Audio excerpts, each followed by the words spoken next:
One of my faithful Patreon members, Carlo H., sent me a note this morning. He says, Randy, how is Trump going to handle promoting FSD and electric cars if he's also promised making the traditional car makers grow again? Well, in a rare moment of speechlessness, I realized that the future is getting more and more cloudy on the subject of what happens to legacy auto. So here is my response in the form of an open letter to Elon Musk. Elon, would you be willing to help us regular folks, with a bit more detailed analysis of how you see the overall auto market playing out in the next 5 years? I'm not asking you to give away stuff that might provide competitors with, something that would harm the stockholders at Tesla, but it's getting harder and harder to figure out how any of these competitors survive. We have seen this story play out so many times before over the years with transitions created by transformative, disruptive technologies. And the result is commonly one or two big winners and a long list of losers. We can think of cameras, we can think of, just go down the line. My own analysis just 18 months ago, which I spent a lot of time on and on this program, repeated it often, is that companies like GM and Ford and VW and other major car companies would be way smaller, but they'd be contributing at least 2 to 3 million BEVs each to the overall market by 2027, 2028, something around there. And while each of these companies are making a few BEVs, none of them have yet made a car compelling enough to even get past 100,000 units per year.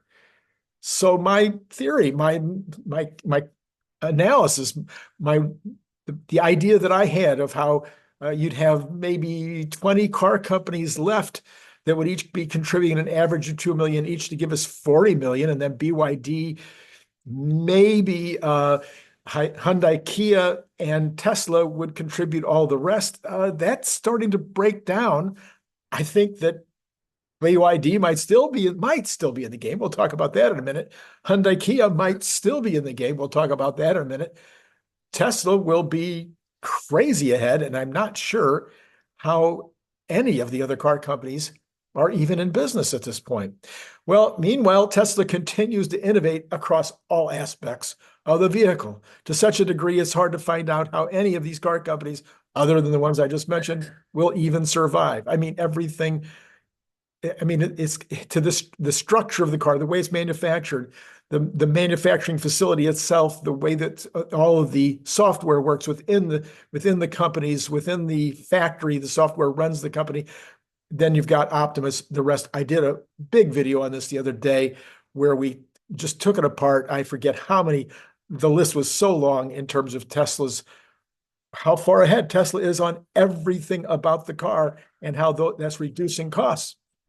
So you get the cost advantage, and that would be enough. That would be a lot, if you're going up against other car companies and all you have is a car that's similar, a car that does about the same thing, a car that has about the same safety record, but just costs a little less, or costs 10% less, or maybe it costs 20% less.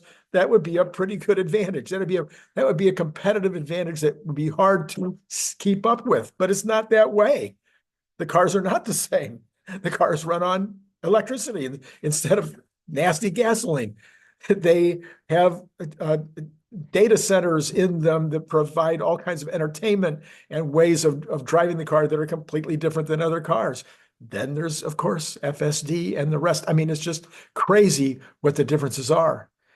And then of course, you have FSD. Now, Elon, you've stated that the future of cars is electric and autonomous. You've said that over and over again, and it's hard to see how anybody will want a car that is more expensive to buy, more expensive to fill up with energy, not nearly as safe, and requires an attentive driver if there are cars that are less expensive and drive themselves. That's kind of what we Tesla bulls, and even maybe the folks that are not as bullish, I think they all get that. That's the vision that they're following. That's what they're looking forward to. That's what they think that you've got right. Moreover, those who are paying attention are pretty sure that a large portion of the driving public will give up owning a car if they can hail one for 50 cents a mile. We're already seeing that with the young people who are not getting driver's licenses and they're just using Uber or their friends' cars. They're just saying, I don't want to be bothered with car ownership. It's too expensive. It's too messy. Why do that when I've got these alternatives?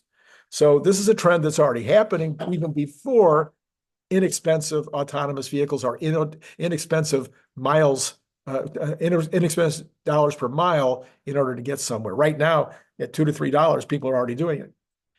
In several videos this past week, Brian Wang and Lars Strenritter, two of the authors of the famous Elon Musk vision, posted that the other car companies will have to come to Tesla and purchase the real product, as you've described it, Elon, the machine that makes the machine.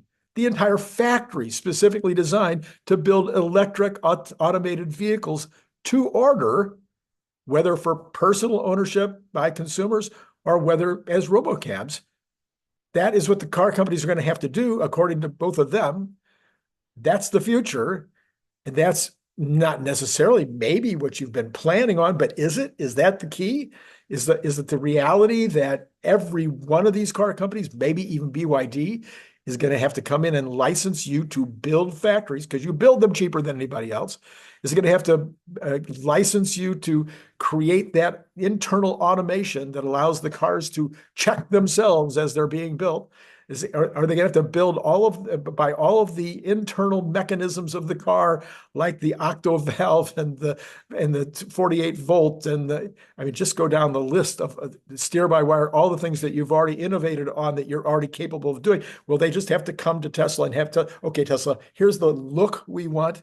Here's the utility that's a little bit different that'll allow us to niche. And then you build the factory and we'll just put our brand on the car. Is that what's going to happen? Are you going to be the Fox?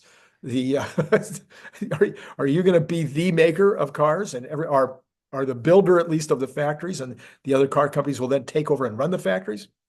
With Tesla dominating in software, data, neural net video training, and the overall compute, it's getting harder and harder to see any alternative. Do these other companies see that? Do they have their collective heads buried in the sand? Is that what's going on? No one yet has really come right out and said this. So let me add it to the list of realities that the public, I don't think, has really thought through properly, which is why this note I got this morning from the Patreon member hit me so hard. Let's go through this next part. Donald Trump has made it clear over the past years, and even recently, that he is not yet on board with the electric autonomous future.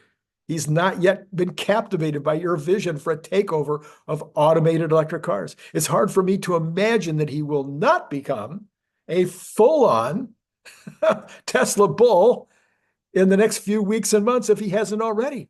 It might have already happened. He might just not really fully realize it yet, or he may not have really been able to articulate it in a way that makes sense to the Republican base yet. But if he catches the vision or has already caught the vision and he helps you to bring the rest of the Republicans in line with it, well, the rest is just mopping up.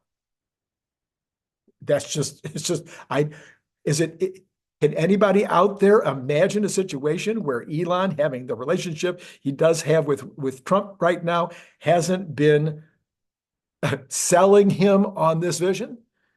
And Elon Musk is clearly an amazing salesperson, and he's obviously in a position to sell Trump on that vision. Well, let me go back to my original question. How does it play out, Elon? Next year, we have autonomy. You've already said that's going to happen. Robotaxis on the road next year. In 2026, cybercabs will start hitting, and a massive, massive switch to autonomous ride hailing. In 2027, Tesla will be making 5 million cars. BYD might be making 5 million more, and the other car companies are still continuing to spiral downward in terms of unit production. Unless they have autonomous vehicles in some way to compete on price, do you see any of them surviving? But how are we going to make enough cars? That's only 10 million cars a year. Now, some people have said if we go full-on autonomous ride hailing, we'll only need maybe 20 million a year. Well, so if BYD is maybe licenses from you or finds another way to do autonomy, or maybe same thing with Hyundai Kia. So maybe it's a three companies in the world that are making these vehicles, and they've either figured it out or they've licensed from you, and that's what it's going to be. I can't figure it out. I just don't know.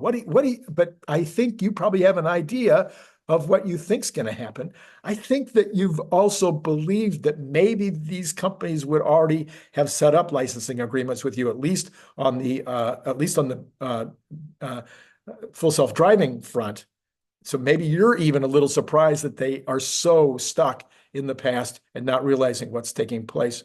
Anyway, so here you go, Elon. I'm really reaching out here because I'm a little in a quandary. Commonly, I can see the future, at least in my own head. I think I'm seeing the future, but this time I'm really not getting it. So maybe some of you have a better idea. Maybe you're seeing the future in a way that I'm not. Hey, maybe Brian Wong is watching this video. Brian, call me. maybe you've figured out what's going to happen. Well, in a way, you've said what you think is going to happen. It's going to be, build these factories for the other car companies. And that certainly makes sense.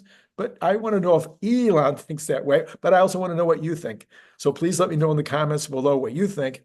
And Elon, please, if you got a way to get this over to Elon, maybe in the video on X, maybe you want to send it over to Elon. Maybe 10 of you or 50 of you or 100 of you would say, "Hey, Elon, you should really read or listen to this." I'll put up a hard copy version of this on X as well. So maybe somebody can get this to Elon. So maybe he could say, "Okay, Randy, listen, here's how I see it playing out." Anyway, if one way or the other, I'd sure like to know, but let me know what you think. Hey, listen, hit the like, subscribe, and notify button. And as always, it has been great talking to you.